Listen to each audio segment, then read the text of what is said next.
ما من يوم ينشق فجره الا وينادي يا ابن ادم انا يوم جديد وعلى عملك شهيد فاغتنمني فاني اذا مضيت لا اعود الى يوم القيامه. اليوم اللي هيعدي من حياتك اصلا مش هيرجع تاني لحد يوم القيامه. ان انا انقطعت عن السوشيال ميديا لفتره، وده اللي حصل. السوشيال ميديا يعني انت يعني بجد والله العظيم، خلينا واقعيين بس كده.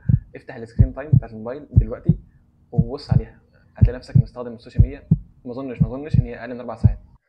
السلام عليكم ورحمه الله وبركاته. بسم الله والصلاه والسلام على رسول الله. النهارده فيديو مختلف شويتين عن باقي الفيديوهات اللي بنتكلم فيها على القناه يعني.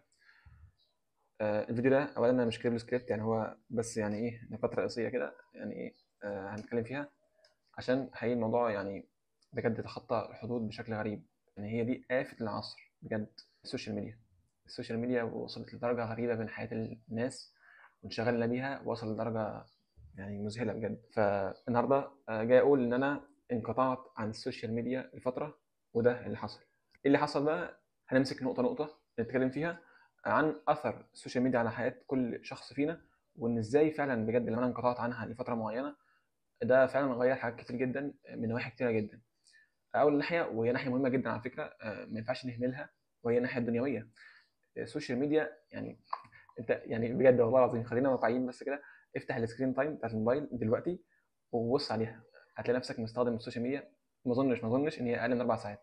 دي حاجه بديهيه. انا كنت بعدي ال 10 ساعات وال8 ساعات وال12 ساعه في السكرين تايم، يعني بجد رقم مذهل. اصل انت بص، لو جيت بصيت عليها انت عندك كام ابلكيشن؟ يعني انت لو قضيت مثلا ساعه واحده بس على كل ابلكيشن، ساعه على الفيسبوك، ساعه على اليوتيوب، ساعه على التيك توك، ساعه على الانستجرام، ساعه على الواتساب، ساعه على التليجرام، فانت عندك 6 ساعات. وانا ايه يعني بقول لك ساعه واحده بس على كل ابلكيشن، وانا اجزم ان هي مش ساعه. دي مش ساعه، ده حرفيا انت الفيسبوك ده بتفتحه بتسرح مثلا 4 5 ساعات كده سرحان بس في الفيسبوك. فلا يعني الموضوع وصل لدرجه غريبه. اما يكون بتقضي 12 و10 ساعات على السوشيال ميديا، ابلكيشنز وهميه اقسم بالله، يعني هم اصلا ضحك علينا واتقال لنا ان هي اسمها سوشيال ميديا، يعني بتقرب الناس من بعض المفروض يعني. وده ما بيحصلش، بالعكس انت بتلاقي كل واحد قاعد على الجهاز بتاعه مع نفسه، ما فيش اي اتصال باي حاجه حواليه خالص، سرحان مع نفسه خالص. تلاقي الناس تقعد تنده عليه وتكلمه وهو مش هنا اصلا. بسبب ايه؟ بسبب ان هو منغمس مع الجهاز اللي هو عايش فيه ده. عالم افتراضي، هو اسمه كده العالم الافتراضي. فانت عايش في عالم دنيا افتراضيه اصلا مش موجوده في الحياه. الموضوع ليه تاثير سلبي كبير جدا على الدنيا من ناحيه المذاكره والشغل. تلاقي واحد يجي يذاكر انا مش عارف اركز، تاثيرها على التركيز اقسم بالله مدمر. عشان كده كلنا بنشتكي دلوقتي ان احنا مش عارفين نركز. اجي مثلا ابدا حاجه مثلا اذاكرها، امسك الكتاب الاقي نفسي سرحت في اي حاجه معينه، الاقي المدرس اللي بيشرح خلاص نص الدرس وانا اصلا ما كنتش مركز معاه. ليه؟ بسبب انشغالي في حاجه تانيه. السوشيال ميديا بجد سرقت انتباهنا بشكل غريب. اصلا غالبا اللي هيسمع الفيديو ده مش هيكمله للاخر اساسا. بسبب ايه؟ ان هو التنشن زون بتاعته قليله قوي، التركيز بتاعه خلاص ضاع. فلازم نستعيد ده ازاي؟ بان احنا ننقطع فتره، لازم تاخد فتره كده من غير اي سوشيال ميديا خالص. انا قعدت حوالي مثلا 5 ايام مفيش اي ابلكيشن سوشيال ميديا بيتفتح خالص، ولا يوتيوب ولا فيسبوك ولا واتساب ولا اي حاجه خالص بفتحها. مسحت كل السوشيال ميديا من على كل الاجهزه حرفيا، وقعدت من غيرها. بصراحه كان اول يومين كانوا ماشيين كويس. اول يوم بقى الحماس ومش عارف ايه والتحدي والكلام ده كله كان كويس.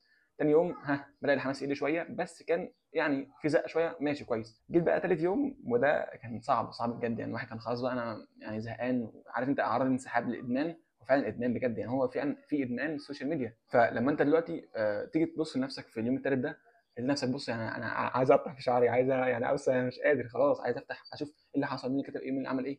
وده اكبر سبب في انعدام التركيز. انت تبقى قاعد مثلا بتذاكر او بتشتغل على حاجه معينه، تلاقي نفسك دماغك مثلا مع مين كتب لي كومنت، مين عمل لي لايك، مين شاف الصوره، مين عمل مش عارف ايه، وكل الحوارات دي، مين بعت رساله، مين رد على مش عارف ايه.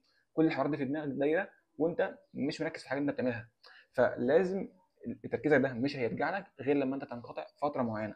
اصل العاده اللي انت بنيتها في سنين وفي شهور باستمرارك على السوشيال ميديا مش هتعرف تشيلها وتجيب عدد جديد غيرها في يوم ولا يومين. لا، لازم برضه تاخد اسابيع وشهور كمان. فلازم نقف بجد وقفه جاده جدا جدا مع السوشيال ميديا. ولو جينا بصينا من الناحيه الشرعيه، يعني من ناحيه الشرع الحمد لله يعني الحمد لله نعمه الاسلام بجد. الشرع ما سابش حاجه غير واتكلم فيها. يعني السلف، لو جينا بصيت على السلف اللي قبلنا، يعني اتكلموا ازاي او كانوا بيتعاملوا ازاي مع الوقت. بجد الناس دي ناس عجيبه اقسم بالله، انا مش عارف يعني. والله العظيم لولا ان الحاجات دي موجوده في كتب بجد ما كناش هنصدقها، يعني حاجات موجوده عنهم. ففي اقوال كتير جدا بتحثك ان انت تستغل وقتك. يعني يعني كان في ابن مسعود كان بيقول ايه: ما ندمت على شيء ندمي على يوم مر نقص فيه اجلي ولم يزدد فيه عملي. يعني انا ما ندمتش على اي حاجه في حياتي اكتر من ندمي على يوم عدى كده هباء من غير ما اعمل في اي حاجه. وبرضه قول منقول عن عمر بن الخطاب بيقول ايه: اني لا اكره الرجل يمشي سبهللا لا في امر الدنيا ولا في امر الاخره. هو قاعد كده ولا بيعمل في الدنيا ولا في الاخره، ولا بيعمل طاعه مثلا بيخص بها الله سبحانه وتعالى، او بيعمل حاجه تخص دنياه. مفيش ولا ده ولا ده. فدي حاجه مكروهه. كان يعني تخيل عمر بن الخطاب بيكره الشخص ده. وطبعا الرسول صلى الله عليه وسلم يعني ده اعظم الخلق طبعا، ما سابش برضه الحته دي اللي بتكلم فيها. وفي احاديث كتير جدا عن الحته دي، منها نعمتان مغبون فيهما كثير من الناس: الصحه والفراغ. فانت متخيل النعمتان مغبون فيهما كثير من الناس. فانت ما تكونش من الكثير اللي مغبون. يعني ايه مغبون؟ مضحوك عليه. انت ضحك عليك في وقتك وفي صحتك، مضحوك عليك. فانت لازم تفوق وتركز في ان عمرك ده بيتسرب منك والله العظيم وانت مش حاسس. لما يكون هتضيع في اليوم 10 ساعات على السوشيال ميديا، في الاسبوع ب 70 ساعه، شوف في السنه بكام ساعه. فانت بجد لا يعني الله المستعان. ده لو 8 ساعات بس، لو 8 ساعات كل يوم، فانت حرفيا بتضيع ثلث عمرك. ثلث عمرك. يعني انت مثلا هنفترض ان انت بتعيش 60 سنه، 60 سنه انت مضيع منهم 20 سنه على السوشيال ميديا بس، لو انت بتستخدم السوشيال ميديا كل يوم 8 ساعات. انت متخيل الرقم المرعب؟ المهم بعد الثلاث ايام اللي مشوا دول، كنت حتى انا كنت موقف كل حاجه حرفيا، حتى نزول الفيديوهات، حتى اليوتيوب كنت كل حاجه موقفها خالص. كنت قاعد بذاكر مهتم بالمذاكره والقران والقراءه وكده. فالواحد لما عرف قيمه وقته وان قد ايه بجد كان بيسلب منه حاجه ببخس الثمن، حاجه عظيمه جدا لحاجه يعني ملهاش اي قيمه. انت وقتك وعمرك بيضيع اللي هو اثمن ما تملك في حاجه تافهه اقسم بالله. فجي الواحد يبص على الوقت اللي هو كان بيضيعه ده، لما جيت استغله في المذاكره لقيت نفسي خلصت المذاكره كانت عليا. كنت مراكم كم كبير جدا، خلصت منه جزء كبير جدا. اجي ابص على القران الاقي نفسي حفظت وبقرا قران وهكذا، والدنيا ماشيه كويس. ابص على القراءه الاقي نفسي بقرا في كتب والدنيا جميله. ومن احسن الكتب بجد، من احسن الكتب اللي اتكلمت على حته انشغلنا بالمجريات بص انت هو الاسم اتقال بالمجريات والحاجات اللي بتحصل حوالينا، هو كتاب المجريات للدكتور ابراهيم السكران. بجد كتاب عظيم. انا لسه بقرا فيه يعني، بس هو بجد جميل جدا. فالسلف طبعا ما سابوش اي حاجه خالص الا بكلموا فيها. وبرده من الاقوال الجميله جدا للحسن البصري، انا حتى كاتبها قدامي: ما من يوم ينشق فجره الا وينادي يا ابن ادم انا يوم جديد وعلى عملك شهيد فاغتنمني فاني اذا مضيت لا اعود الى يوم القيامه. اليوم اللي هيعدي من حياتك اصلا مش هيرجع تاني لحد يوم القيامه. فانت بجد لما تيجي تفكر فيها الموضوع مرعب بجد. وبرده في حديث عن الرسول صلى الله عليه وسلم: لا تزول قدم عبد يوم القيامه حتى يسال عن اربع، منهم عن عمره فيما افناه. فانت هتتسال عن العمر ده، فلازم تكون ده في دماغك وانت مستوعبه انك هتتسال على كل ثانيه. بالمناسبه برضو في حاجه مهمه لازم تاخد بالك، حتى لو انت برضو بتضيع وقتك على السوشيال ميديا وده الواقع اللي احنا بنعيشه دلوقتي، فانت هتتسال على كل فيديو بتشوفه. يعني انت متخيل كل فيديو بتشوفه هتتسال عليه، كل لايك، كل كومنت، كل حاجه بتعملها هتتسال عليها. شتمت حد، سبيت حد، عملت اي حاجه في حد في السوشيال ميديا هتحاسب عليها. كل لايك بتعمله فانت بتدعم محتوى مثلا مش هادف، محتوى يعني تفاهه والقرف ده والحاجات اللي احنا بنشوفها دي كلها على السوشيال ميديا، تدعمها فتخليها تنتشر اكتر. فانت بتشيل ذنوب الناس اللي بتشوفها دي. فانت حرفيا انت في حته ضايعه خالص يعني. وانا كنت في الحته دي قريب يعني من يومين ثلاثه كنت في الحته دي، وكنت بجد فعلا الواحد خلاص انا بتعمل له وقتي بيروح فين. لما اجي اراجع اليوم انا مش عارف ايه اللي حصل. بس لما جيت اشوف السكرين تايم بقى ادركت فعلا ان انا بضيع اكتر من نص اليوم على السوشيال ميديا. فوقفت الموضوع ده، وقفته. ولازم يكون في وقفه بجد وتعامل خاص مع السوشيال ميديا، ما تسيبهاش مفتوحه كده. فعلا بجد الموضوع خلي بالك من وقتك جدا يعني. وبس ملحوظه مهمه عشان برضو ايه ما تفهمش غلط، ما بقولش ما تستخدمش السوشيال ميديا مدى حياتك، لا طبعا احنا محتاجين السوشيال ميديا برضو، بس لازم تكون يعني عندك درايه بان البرامج دي عايزاها منك. يعني مثلا الفيسبوك، يعني عايز افهم حاجه بس، يعني الفيسبوك ده انت بتعمل بيه ايه؟ يعني انا والله العظيم بجد انا سالت نفسي نفس السؤال: انا بعمل ايه بالفيسبوك؟ ايه لازمته في الحياه؟ بعمل بيه ايه فيسبوك؟ بشوف صوره صاحبي نزل مش عارف ايه، مين كتب كومنت، مين عمل لايك، مين... انا استفدت ايه بقى منه؟ ولا اي حاجه. الفيسبوك ده لو انت بس عندك منتج بتسوق له خلي الفيسبوك. لكن انت ولا عندك شركه مثلا بتطلع منتج معين، ولا حد بيسوق لحاجه معينه، فخلاص امسح فيسبوك بجد والله العظيم. ايه لازمته بجد؟ انا وقفت الايميل بتاعي، عملت له الغاء تنشيط، عشان ساعات ببقى مثلا حاجات تبع الكليه بفتح اشوفها بس، ودي ممكن اجيبها من ايميل حد تاني. ممكن افتح مثلا ايميل والدي واجيب منه الحاجه اللي انا عايزها من الكليه. لكن ايميل انا هعمل بيه ايه؟ والله العظيم ما له اي 60 لازمه. اعمل له الغاء تنشيط او امسح الفيسبوك. والله انا في ثالثه ثانوي مسحت كل السوشيال ميديا كلها، حتى فيسبوك والواتساب وكل حاجه مسحتها. كنت قاعد اليوتيوب بس، حتى اليوتيوب كنت بمسحه اوقات وانزله ساعات يعني. لكن الوقفه اللي انا وقفتها دي بجد مسحت كل حاجه، حتى يوتيوب ما كنتش بستخدمه خالص. فلا انا حسيت ان انا تركيزي رجع لي، ببقى قاعد مثلا مركز في حاجه انا عارف ان انا مش هفتح، انا مخي كده مسيستم ان انا مش هفتح اي حاجه سوشيال ميديا. فمركز في المذاكره بتاعتي، بعمل كل اللي عليا في المذاكره، واركز فيها، مركز مع الدكتور بس. لكن قبل كده كنت ببقى قاعد في اللي انا بذاكره يعني، الاقي نفسي سرحت في مكالمه معينه، ولا سرحت في تشات معينه، حاجات كده غريبه اقسم بالله. وبرده من الحاجات المهمه جدا جدا ان انت بتستهلك جزء كبير قوي من طاقتك، حتى لو انت قررت انك هتوقف سوشيال ميديا. يعني انا مثلا فرضا دلوقتي انا قررت ان انا مش هستخدم سوشيال ميديا خالص، او هعين الموبايل او احطه في اي حته، انا ببقى قاعد بذاكر برضو ودماغي شغاله بان مش عارف مين عمل ايه، مين سوى ايه، مين نزل فيديو، مين ما نزلش فيديو. ببقى قاعد دماغي شغاله في اللي بيحصل اصلا في الموبايل وانا بعيد عنه. بس ده مش هتخلص منه غير بان انت تنقطع تماما عنها، تقعد فتره كده معينه منقطع عنها تماما. انت اختار فتره معينه، اسبوع مثلا، اقعد ما تعملش في اي حاجه خالص على السوشيال ميديا، امسح كل الايميلات، قول عرف زمايلك ان انا مع اي سوشيال ميديا الفتره دي، فما حدش يكلمني لحد دلوقتي يبعت لي اي حاجه، انا ما عرفتش حد، انا مسحت على طول. فلا يعني لازم نفوق، لان لو ورقتك اتسحبت منك في اي وقت خلاص، اصلا انت هتتسال، عارف يعني ايه لن تزول قدمك حتى تسال امام الله عن عمرك، كل ثانيه عملت فيها ايه. لا والله الموضوع مرعب يا جماعه. يعني مثلا الفيديو ده مثلا ربع ساعه ولا 10 دقائق، لما اجي يوم القيامه انا هتسال على ربع ساعه دي انا عملت فيها ايه.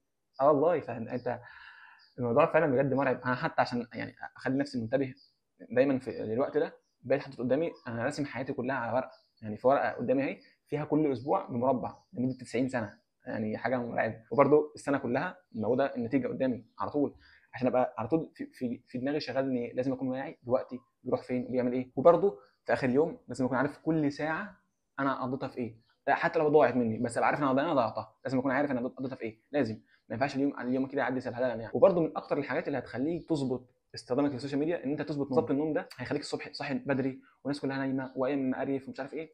فليه يعني انا جيت على نفسي وقمت من النوم وراح افتح السوشيال ميديا؟ طب ليه؟ طب ما انا ذاكر. فاهمني؟ الموضوع فعلا مهم ولازم تاخد بالك منه.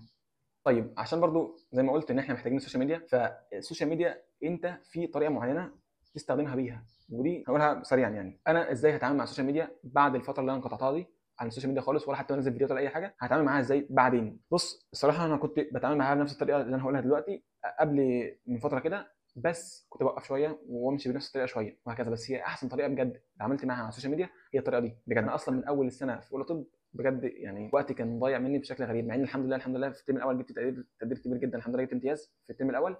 بس في نفس الوقت انا حاسس ان انا ما عملتش اللي عليا، مش ده اقصى ما عندي.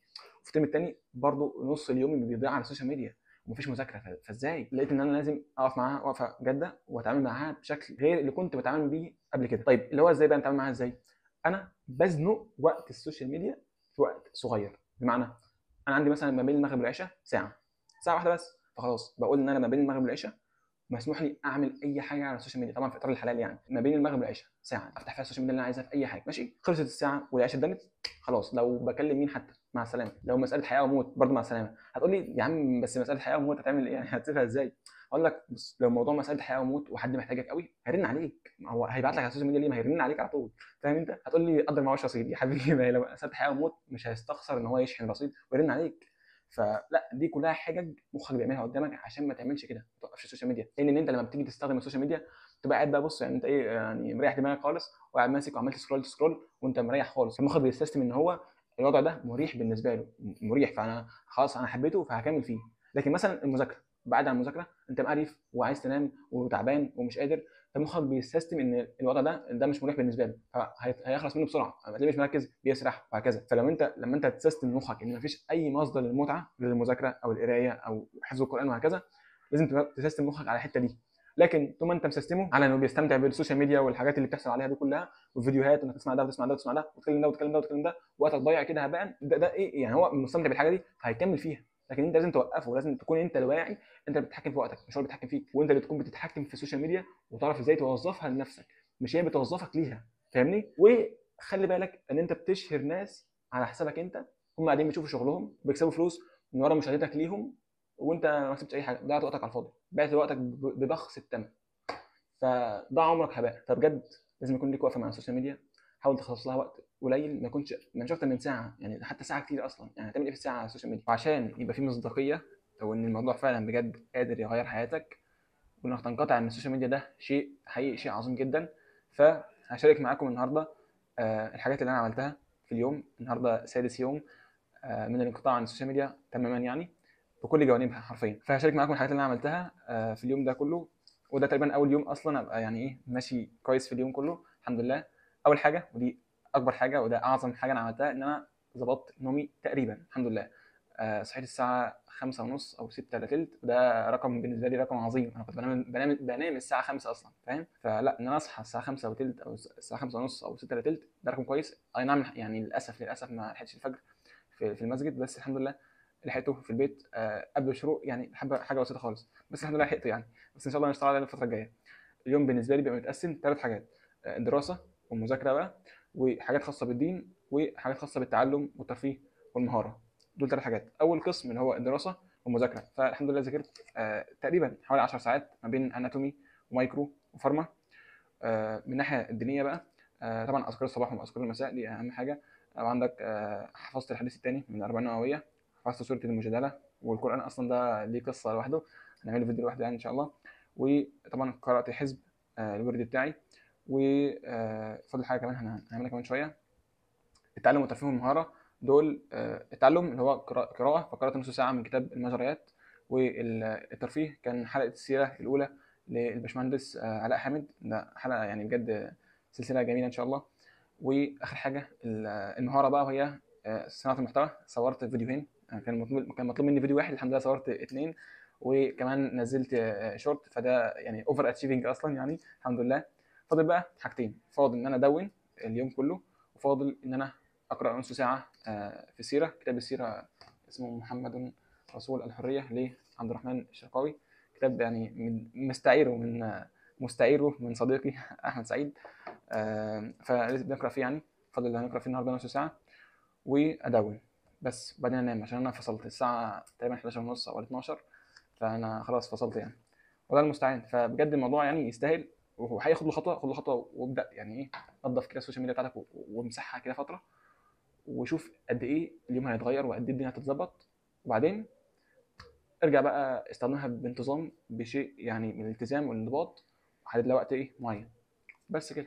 وعايز اقول حاجه صغيره بس، ان مش ده اليوم اللي بيبقى ماشي طول الاسبوع اطلاقا، ده والله العظيم ده اول يوم اصلا من مثلا 3 4 شهور امشي عليه بالشكل ده. ولكن الواحد بيحاول يعني ينجز ما يمكن انجازه يعني. اكيد هيحصل دروبات وبيحصل حاجات اكتر من كده بكتير، اقسم بالله ساعات يبقى اليوم كله ضايع. يعني المذاكره دي انا اكتر يوم ذاكرت فيه في حياتي هو النهارده 10 ساعات، ده بالنسبه لي رقم خرافي اقسم بالله. لو في حد من الكليه معانا بيتفرج هو عارف يعني 10 ساعات في كليه الطب. على فكره هو الطب مش محتاج 10 ساعات والله العظيم، انت يعني هتخش هتعرف. ف 10 ساعات 10 ساعات ده انا اكتر رقم ذاكرته طول سنه اولى كلها هو النهارده والله. فده مش القاعده يعني، ده مش القاعده اللي انت تمشي عليها. اكيد في حاجات بيحصل دروبات، هتقول لي طب يعني اليوم كله ما حصلش في اي حاجه. جيت في نص اليوم كده، او في نص اليوم ايه الساعه حوالي 9 كده كنت عايز انام مش قادر، نمت ساعه. فده برضو لخبط الدنيا شويه. بس الفكره مش انك تتلخبط، الفكره انك تستدرك وتلحق ده بسرعه وتنجز يعني بقيه الحاجات. عايز اقول ان مش دي يعني الحياه، لا ده يوم مثالي اصلا من الايام. في ايام تانية تبقى مش كويسه وايام كويسه وهكذا. بس طيب ليه بشارك الحاجات دي معاكم؟ اولا عشان اوريكم فعلا ان الموضوع فعلا بيفرق، وان انت تنقطع عن السوشيال ميديا ده هيغير كتير جدا من يومك ومن حياتك. تاني حاجة من باب فأما بنعمة ربك فحدث. ده مش من شطارتي ولا إن أنا جامد، لأن أنا والله مش جامد. أنت لو شايف إن ده جامد، لا هو في أجمل من كده بكتير. في ناس معدية جامد، في ناس سابقة بشكل كبير جدا في الدين وفي الدراسة وفي كل جوانب الحياة. في ناس سابقة، لو ده جامد ففي ناس جامدة قوي فاهم أنت. فأنا مش جامد ولا حاجة والله العظيم. وإن ده مش بشطارتك ولا بقوتك بقى، وإن أنت راجل جامد وبتذاكر وبتعمل، لا كل ده توفيق من ربنا وبنعم من ربنا. فلو أنت ما أدركتش النعمة دي، وإنك حقيقي معافى في حاجات كتير جدا، وفي الوقت اللي انت معافى فيه مش بتستغله بتضيعه، ففي وقت بقى اللي انت مش تبقى معافى فيه مش هيبقى عندك الرفاهيه الوقت ده، هتعيش فيه ازاي بجد يعني. ف والله مش بشطارتك خالص، كله توفيق من ربنا. وعشان كده لازم الواحد دايما يكون شاكر للنعمه ازاي ان هو يستعملها فيما يرضي الله ليس فيما يغضب الله. الله المستعان يعني، وربنا معاكم ويوفقكم باذن الله. ما تنسوش تدعوا لي ربنا يوفقني كده عشان عندنا امتحانات. بس كده، سلام.